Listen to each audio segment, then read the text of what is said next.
Halo Malaysia, selamat pagi, salam sejahtera Malaysia. Malaysia kita punya, cintai Malaysiaku, kita jaga kita. Sebelum kita mulakan berita hangat pada hari ini, untuk anda yang baru pertama kali, silalah untuk sudi tekan butang subscribe, like dan share.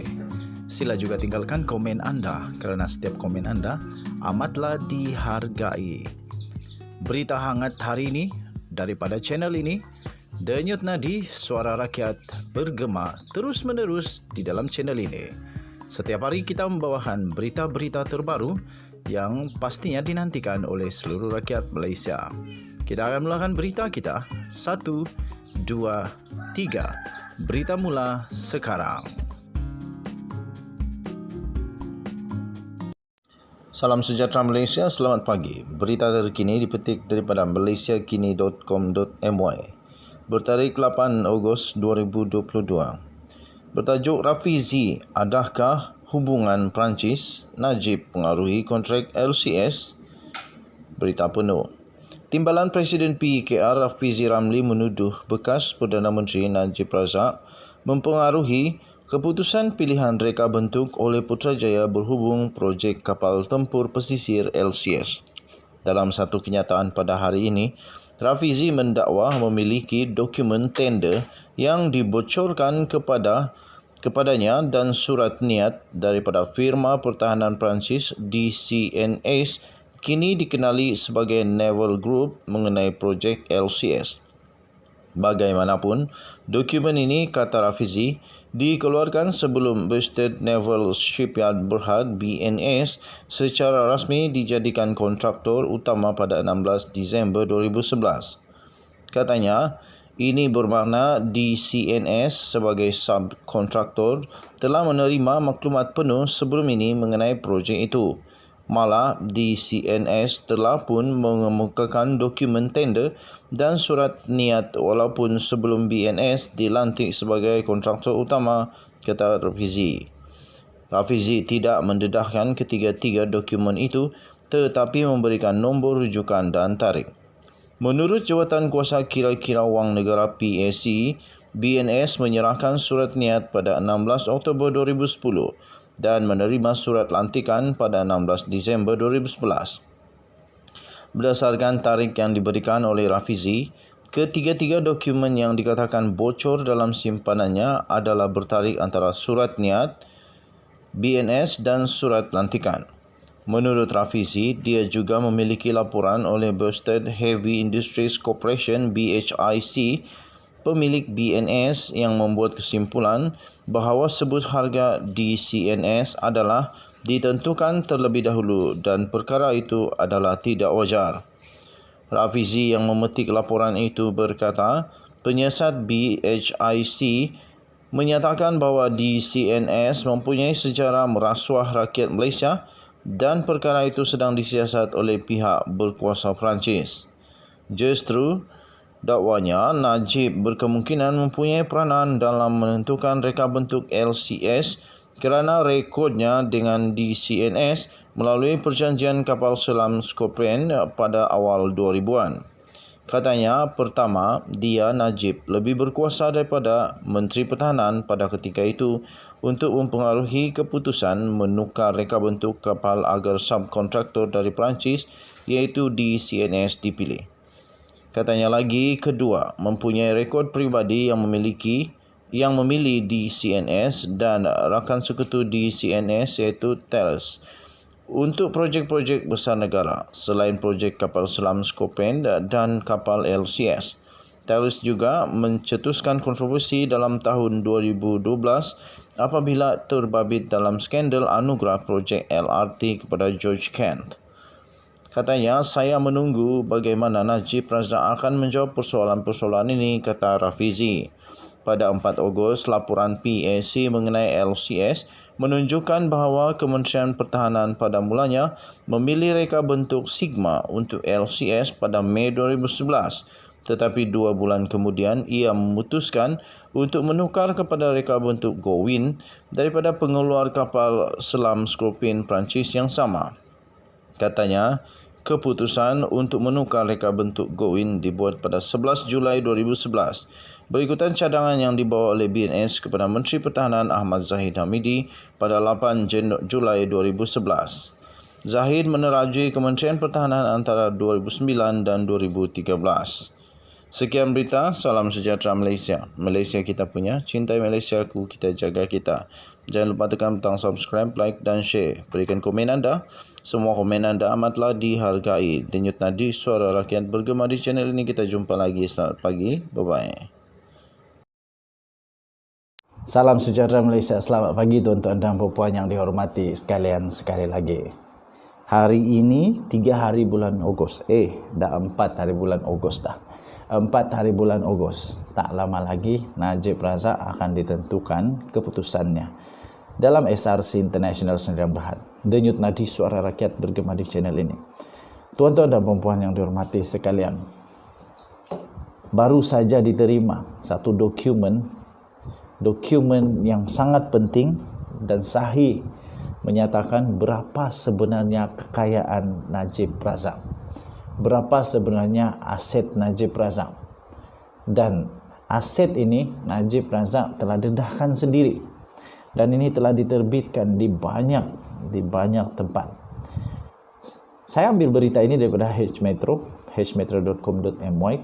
Najib mendedahkan aset sebanyak 4.49 juta ringgit Malaysia. Datuk Seri Najib Tun Razak telah mendedahkan aset yang dimiliki oleh beliau, antaranya adalah deposit kepada Amanah Saham Nasional Berhad ASN, beberapa lot tanah dan rumah serta kereta mewah iaitu Mercedes-Benz dan Bentley Continental Flying Spur yang kesemuanya dianggarkan bernilai 4.49 juta ringgit Malaysia. Bekas Perdana Menteri itu telah membuat pendedahan berkenaan selepas SRC International dan sebuah anak syarikatnya iaitu Gandingan Mentari Sdn Bhd selaku plaintiff memperoleh perintah injuksi mareva daripada Mahkamah Tinggi di sini untuk menghalang beliau daripada memindahkan atau melupuskan mana-mana asetnya yang bernilai sehingga 42 juta ringgit. Tuan-tuan dan puan yang dihormati sekalian, injuksi mareva adalah perintah sementara yang mengekang Datuk Seri Najib Tun Razak selaku defendant daripada melupuskan sehingga keputusan dicapai dalam kes antara plaintiff dan defendant. Berdasarkan dokumen yang telah diperolehi oleh pihak media hari ini, Najib Razak yang ketika ini berumur 69 tahun telah mendedahkan bahawa aset miliknya di dalam afidavit tambahan yang difailkan menerusi Tetuan Syafiq & Co pada 20 Julai yang lalu. Antara aset yang dimiliki oleh Najib Razak adalah lot dan rumah di Pekan, di Kuantan dan Genting Highland di Pahang serta di Semenyih Selangor yang keseluruhannya bernilai lebih kurang RM460,000 Malaysia. Selain itu, tuan-tuan dan puan yang dihormati sekalian, Najib Razak turut memiliki 5 kereta, iaitu 4 Mercedes-Benz dan sebuah kereta Bentley Continental Flying Spur yang diperolehi sebagai hadiah lagi. Sebuah motosikal Honda EX5 dan motosikal Kawasaki yang diperolehi sebagai hadiah yang bernilai RM252,000. Selain itu, beliau turut memiliki wang tunai berjumlah 1.2 juta ringgit Malaysia di dalam akaun Afin Bank dan wang pelaburan dalam Amanah Saham Nasional Berhad berjumlah 2.5 juta. Perkara itu kemudian telah disahkan. Ini telah disahkan oleh peguam Najib sendiri, iaitu Muhammad Farhan Muhammad Syafi ketika dihubungi oleh media. Tuan-tuan dan puan, Muhammad Farhan turut memaklumkan prosiding hari ini di hadapan Hakim Datuk Amar Jed Singh ditetapkan untuk perbicaraan bagi permohonan untuk penangguhan prosiding kes saman SRC terhadap Najib. Ini kes saman. Banyak betul kes Najib ni. Bagaimanapun pihaknya menarik balik permohonan itu. Katanya, kami menarik balik permohonan itu dengan syarat untuk memfailkan pembelaan kami dalam tempoh 2 bulan, katanya. Mahkamah kemudian telah menetapkan pada 13 Oktober ini untuk pengurusan kes saman itu, katanya. Pada 24 Mac yang lalu, tuan-tuan dan puan, Pesuruhjaya Kehakiman iaitu Datuk Muhammad Arif Amran Arifin yang membenarkan permohonan SRC dan gandingan mentari dalam saman SRC ke atas Najib. Ini saman ya, bukan SRC yang Najib dah dikenakan penjara itu, bukan. Ini perkara lain. Okey. Mengarahkan ahli Parlimen Pekan itu untuk mendedahkan kepada peguam SRC secara bertulis aset beliau di dalam atau di luar Malaysia yang bernilai sehingga 42 juta dalam 30 hari selepas perintah itu diserahkan kepadanya. Muhammad Arif Imran turut mengarahkan Najib supaya tidak mengalih, tidak melupuskan, tidak mengendali atau tidak mengurangkan nilai asetnya di dalam dan di luar Malaysia itu sekitar sehingga 42 juta ringgit Malaysia sehingga keputusan akhir saman itu dikeluarkan. Najib juga dibenarkan mengeluarkan dan membelanjakan wang daripada sebuah akaun bank atau sumber lain yang tidak melebihi RM100,000 sebulan untuk perbelanjaan sara hidup dan guaman yang mahkamah ini menyatakan ia adalah termasuk dalam perintah injeksi Mareva mereka sementara diperolehi oleh One Malaysia Development Berhad 1MDB. SRC adalah syarikat 1MDB dan gandingan mentari Sdn Berhad adalah anak syarikat milik penuh SRC. Memfailkan writ saman itu terhadap Najib pada 7 Mei tahun lalu, tuan-tuan dan puan. Mereka mendakwa bahawa Najib telah melakukan pecah amanah, menyalahgunakan kuasa dan memperoleh manfaat pribadi daripada dana SRC selain telah menyelewengkan dana berkenaan. Apa yang akan terjadi kepada Datuk Seri Najib Tun Razak selepas ini? Yang pasti, tuan-tuan dan puan-puan yang dihormati sekalian, ramai orang duk kata kepada saya, nak kesian apa? Tapi saya manusia biasa. Saya memang kesian kerana pertama, saya tidak dapat nafikan bahawa Datuk Seri Najib Tun Razak memang ada banyak jasa kepada rakyat Malaysia.